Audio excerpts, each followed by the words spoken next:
राधे राधे। जय श्री कृष्णा। आप सभी का बहुत बहुत स्वागत है हमारे चैनल में। तो देखिए, आज के इस वीडियो में हम सकट चौथ व्रत की सरल पूजा विधि देखेंगे और हम कहानी भी सुनेंगे। अब देखिए, यहाँ पे आप कोई भी एक सांप प्लेट ले लें। इसके बाद आप उसमें रोली से स्वास्तिक बना लें। स्वास्तिक का चिन्ह बनाना बेहद ही शुभ माना जाता है, तो आप स्वास्तिक का चिन्ह बना लें। और देखिए, स्वास्तिक आप पूर्ण स्वास्तिक बनाएं। अब हम यहाँ पे थोड़े से तिलों का आसन दे देंगे और हम गणेश जी को विराजमान कर लेंगे। अब देखिए, हम एक लोटा जल ले लेंगे। अगर आपके पास स्टील का लोटा हो तो आप उसमें ज़रूर से जल लें, नहीं तो आपके पास जो भी लोटा हो आप उसमें जल ले सकते हैं। अब गणेश जी को हम रोली से तिलक करेंगे। जल के लोटे पर भी हम तिलक कर देंगे।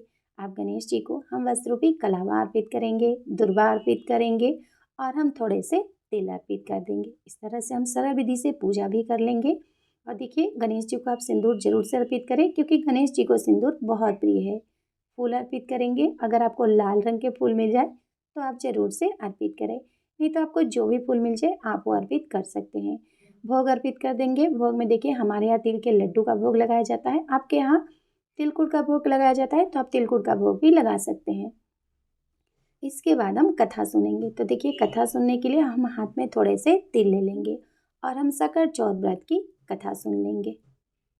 एक देवरानी और जेठानी थी। जेठानी बहुत ही गरीब थी। देवरानी के घर उसका कार्य करने जाती थी।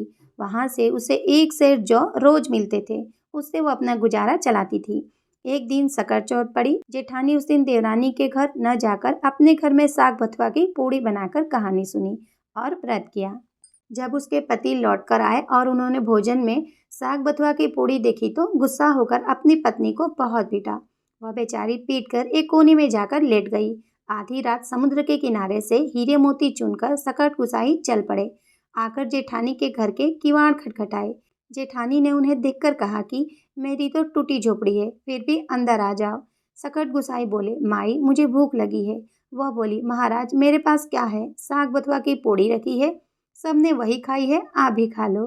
वे फिर बोले, माई सोएंगे। वह बोली, महाराज बाल बच्चे टूटी खटिया पर सो रहे हैं, आप भी सो जाओ। 4 बजे सुबह उठकर सकट गुसाई बोले, माई मुझे हिंगास लगी है। तब वह बोली, एक कोने में आप भी हिंग लो, बच्चों की साफ करूंगी तो आपकी भी साफ कर दूंगी। सकट गुसाई ने कहा, माई मैं साफ कहाँ करूं? तो वह बोली, पोंछ लो मेरे ललाट से। इतना सुनकर सकट गुसाई अंतर ध्यान हो गए। जब वह जेठानी उठी तो उसने देखा कि झोपड़ी की जगह महल खड़ा है और चारों ओर हजारों मोती झिलमिला रहे हैं। उसका मस्तक भी हीरे मोती के मुकुट से चमक रहा था। जब वह यह सामान उठाकर रख रही थी, तभी देवरानी यह पता करने आई कि 2 दिन से जेठानी मेरे घर का काम करने क्यों नहीं आ रही है। जब वह जेठानी के घर जाकर पूछने लगी तो बाल बच्चों ने कहा कि अब तुम हमारे घर का ही काम करके जाओ।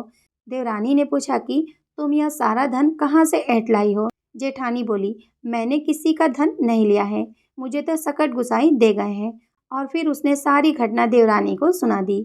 कथा सुनकर देवरानी ने सोचा कि अब की बार सकट चौथ आने पर मैं भी ऐसा ही करूंगी। दूसरी साल जब सकट चौथ आई तो देवरानी ने अपने घर में खूब पूड़ी पुआ सेके और अपने पति से बोली, जब तुम काम से लौटो तो मुझे गुस्सा होकर मारना। जब रात के कोल्हू की पहाड़ से निपा खाकर सकट गुसाई आए तो देवरानी के यहाँ के किवाड़ खुलवाए। देवरानी ने कहा कि महाराज उसके यहाँ क्या था, मेरे यहाँ बढ़िया किवाड़ है, अंदर चले आओ। उन्होंने कहा, माई मुझे भूख लगी है। तो देवरानी ने कहा कि पुआ पोड़ी रखे हैं, आप खूब खाओ। सकट गुसाई बोले, माई मुझे नींद लगी है। तो उसने कहा कि सूत के पलंग पे सो जाओ। सुबह उठने पर वह बोले, माई मुझे हिंगास लगी है। तो वह बोली, मेरे यहाँ खूब बड़ा महल है, जहाँ चाहो हींग लो। सकट गुसाई बोले, माई साफ किससे करूँ? तो वह बोली कि पोंछ लो मुझ भाग्यवान के ललाट से। इसके बाद सकट गुसाई अंतर ध्यान हो गए। सुबह जब देवरानी उठी तो उसने देखा कि उसके घर में चारों ओर बदबू फैल रही है। जिधर पैर रखती उधर ही गंदगी पड़ी है।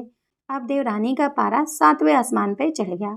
वह जेठानी के पास पहुंची और बोली कि तुम तो कहती हो कि तुम्हारे सकट गुसाई दे गए हैं, लेकिन मेरे यहाँ तो कुछ भी नहीं दिए, तुम जरूर किसी को ठग कर लाई हो। जेठानी बोली, बहन मैं किसी को ठग कर नहीं लाई हूँ, मुझे सकट गुसाई नहीं दिया है। फर्क इतना है कि मैं अभाव में रहकर निस्वार्थ भाव से उनकी सेवा की, और तुमने धन्य धान्य से संपन्न होने पर अभिमान में भरकर लालच के बस में होकर उनकी सेवा की। हे सकट गोसाई, जिस तरह आपने मेरी सुनी उस तरह सभी की सुनना। अब आपने जो हाथ में तिल लिया है वो आप जल के लोटे में डालकर चंद्रदेव को अर्घ दे दे। तो देखिए हमारे यहाँ तो ये पूजा शाम के समय की जाती है। तो शाम के समय पहले हम गणेश जी की पूजा करते हैं, इसके बाद हम कथा सुनते हैं। कथा सुनने के बाद से हम चंद्रदेव को जल के लोटे से अर्घ दे देते हैं। अगर आपके यहाँ ये पूजा सुबह में की जाती है तो आप सुबह में पूजा कर लें, कथा सुन लें। कथा सुनने के बाद से आप थोड़े से तिल जल के लोटे में डालकर सूर्यदेव को अर्घ दे दें। बाकी आप थोड़े से तिल रख लें। जब आप शाम के समय चंद्रदेव की पूजा करें तो आप जल के लोटे में डालकर चंद्रदेव को अर्घ दे दें। इस तरह से आप सकट चौथ व्रत की पूजा करें। इसके बाद से अगर आपके यहाँ बायना निकाला जाता है तो बायना निकालें, नहीं तो आप इस तरह से सरल विधि से भी पूजा अर्चना कर सकते हैं। अगर वीडियो आपको पसंद आई हो, आपके लिए थोड़ी सी भी यूज़फुल हो, तो प्लीज़ वीडियो को लाइक करें, शेयर करें, कमेंट करें और हमारे चैनल को सब्सक्राइब करें। Thank you. राधे राधे। जय श्री कृष्णा।